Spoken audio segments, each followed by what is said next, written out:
नमस्कार मंडळी, स्वागत आहे तुमचं पिहूस ममा या आपल्या यूट्यूब चॅनलवरती।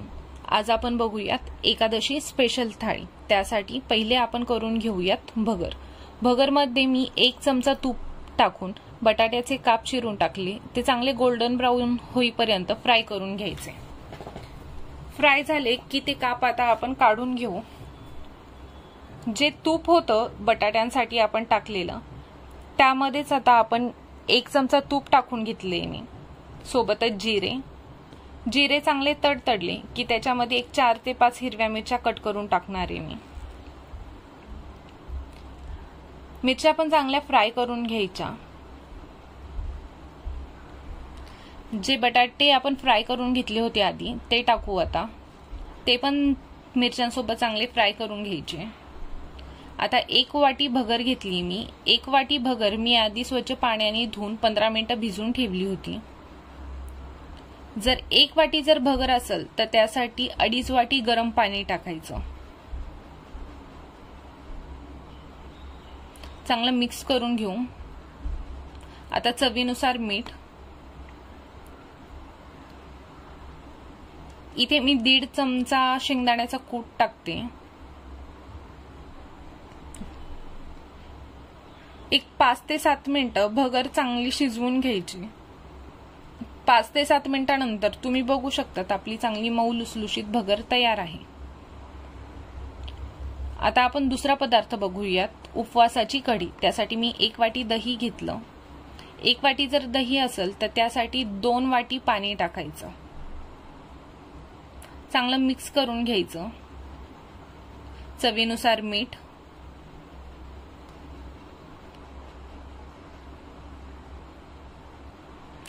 आता फोडणीसाठी मी तुपाचा वापर करणार आहे, तर मी इथे 2 चमचे तूप टाकले।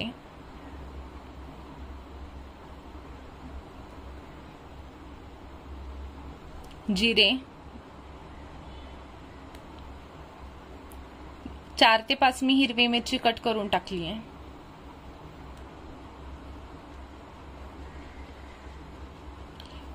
दोन चमचे मी शेंगदाण्याची पेस्ट टाकते। शेंगदाण्याची पेस्ट मस्त फ्राय करून घेऊ।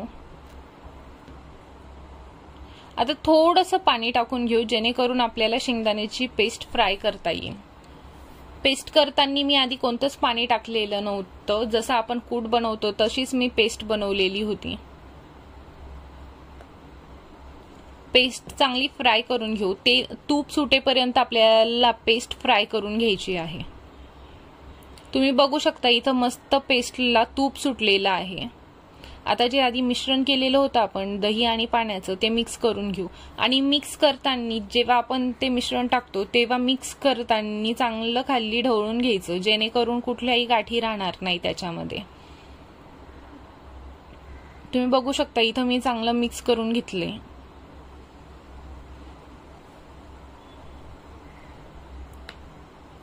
आता कढीला चांगली उकळी येऊपर्यंत आपली कढी चांगली मस्त उकळून घेतली आणि तुम्ही बघू शकता आपली उपवासाची कढी ही तयार आहे। आपण आता तिसरा पदार्थ करूयात, मखाण्याची खीर। खिरीसाठी मी 1 चमचा तूप घेतलं, त्याच्यामध्ये मखाने टाकून गोल्डन ब्राऊन होईपर्यंत फ्राय करून घ्यायचे। मखाण्याची खीर नक्की तुम्ही करा आणि तुमच्या थाळीमध्ये समावेश करा, कारण खूप पौष्टिक असते। आता मी 10 ते 15 काजू घेतले। सोबतच जे मखाने आपण फ्राय करून घेतले होते त्याची पावडर करून घेतली। फोडणीसाठी मी इथं 2 चमचे तूप टाकलं। तुपामध्ये आता आपण जे ड्रायफ्रुट्स आहे काजू, बदाम, मनुके ते फ्राय करून घेणार। त्याच्यासोबतच मी खजूर पण टाकलेली आहे। चांगलं फ्राय करून घेऊ। फ्राय झाल्यानंतर काजू आणि मखाण्याची जी पावडर आपण करून घेतली होती ती टाकू। काजू आणि मखाण्याच्या पावडरनी खिरेला खूप छान अशी चव पण येते, त्यासोबत दाटसरपणा पण येतो। इथे मी 2 वाटी दूध टाकून घेतलं, त्यासोबतच अर्धी वाटी साखर आणि जे मखाने आपण फ्राय केले होते ते मखाने टाकून घ्यायचे। खीर मस्त आता उकळून द्यायची। खिरेला उकळ आलेली आहे। तुम्ही बघू शकता आपली खीरही तयार आहे।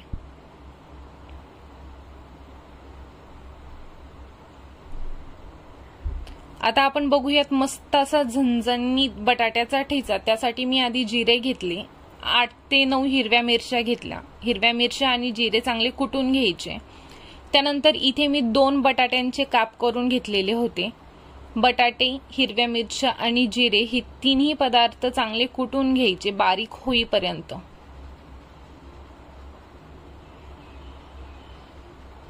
इथे मी सगळे बटाटे, हिरवी मिरची मस्त कुटून घेतलेली आहे, तुम्ही बघू शकता। आता त्याची फोडणी देऊ आपण। फोडणीसाठी मी इथं 2 चमचे तेल टाकलेलं आहे। तेलामध्ये सगळे बटाट्याचा ठेचा टाकून घ्यायचा।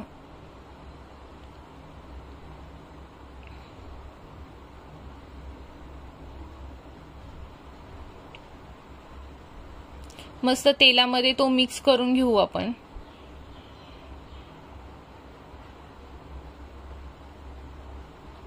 आता चवीनुसार मीठ,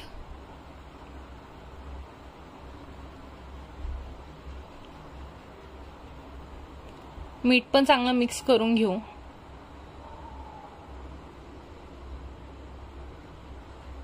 मी थोडंसं पाणी शिंपडून घेतलेलं आहे,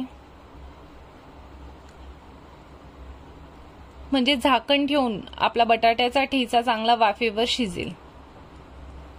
झाकण काढून घ्यायचं। तुम्ही बघू शकतात आपला बटाट्याचा ठेचा हा रेडी झालेला आहे। बटाट्याचा ठेचा फक्त वाफेवर शिजवलेला आहे। मस्त असा झणझणीत असा बटाट्याचा ठेचाही आपला तयार झालेला आहे, उपवासाचा ठेचा।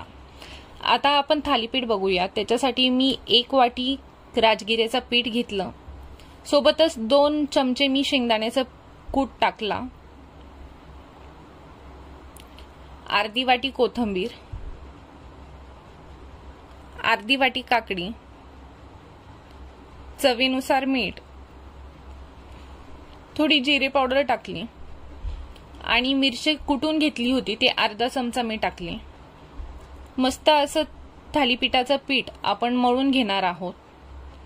लागताच पाणी टाकायचं। पाणी टाकून पण चांगलं मस्त असं मी मिक्स करून घेतलंय। थोडंसं तेल लावून पीठ परत मिक्स करून घेणार आहे।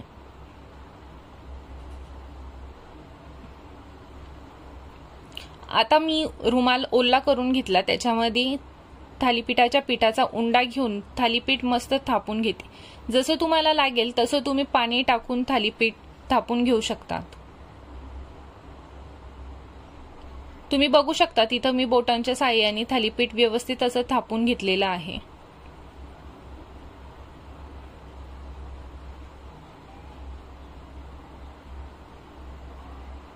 सर्व बाजूने एकसारखं मी थालीपीठ थापून घेतलं आहे। आता थालीपीठ आपण तव्यावरती फ्राय होण्यासाठी टाकून घेऊयात। वरतून थोडंसं रुमालावरती पाणी शिंपडायचं, जेणेकरून रुमाल लवकर निघतो। सर्व बाजूनी तेल सोडून घेऊयात। थालीपीठ फ्राय करण्यासाठी मी इथे तेलाचा वापर केलेला आहे। ह्याच प्रकारे आपली पूर्ण एकादशी उपवासाची थाळी तयार आहे, कोणतेही तेलकट पदार्थ नसलेली। व्हिडिओ आवडल्यास व्हिडिओला लाईक, शेअर आणि सबस्क्राईब नक्की करा।